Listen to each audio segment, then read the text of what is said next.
my Z is the complexities of the martial artist mindset. There are a lot of stereotypes surrounding what we think a karateka, a martial artist, does. A lot of those stereotypes are generally someone who's very big, very strong, spends all their time in the gym, doesn't really think a lot. But I'm a member of the AJKA United States national team. I'm not that big. I don't really look that strong. I probably do not intimidate most people in this room. And I shouldn't. A martial artist has a lot more than just physical aspects.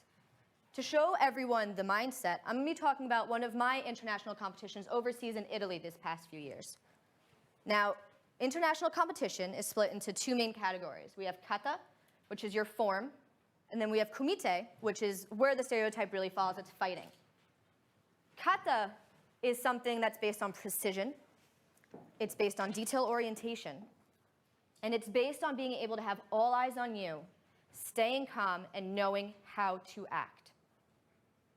In Italy, that was my specialty. I was brought on board for my kata.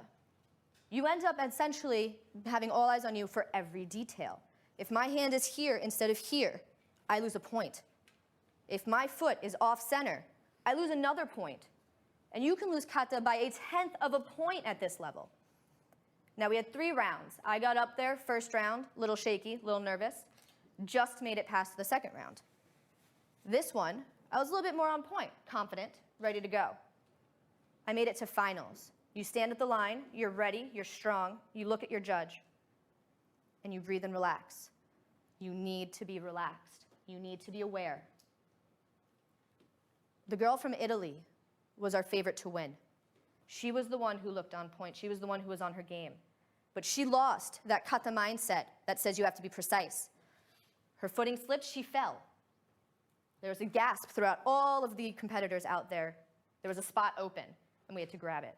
Adrenaline starts running, you get very nervous, but you have to keep control. That's the point of kata. I ended up winning because I was able to keep my mind in that precision. I was able to bring home a medal for our country with our flag on my back. Then we had kumite. This is where your awareness comes into play. A lot of people tend to think that fighting is very, very physical, but it's much more of a chess game. You need to know your opponent, your timing.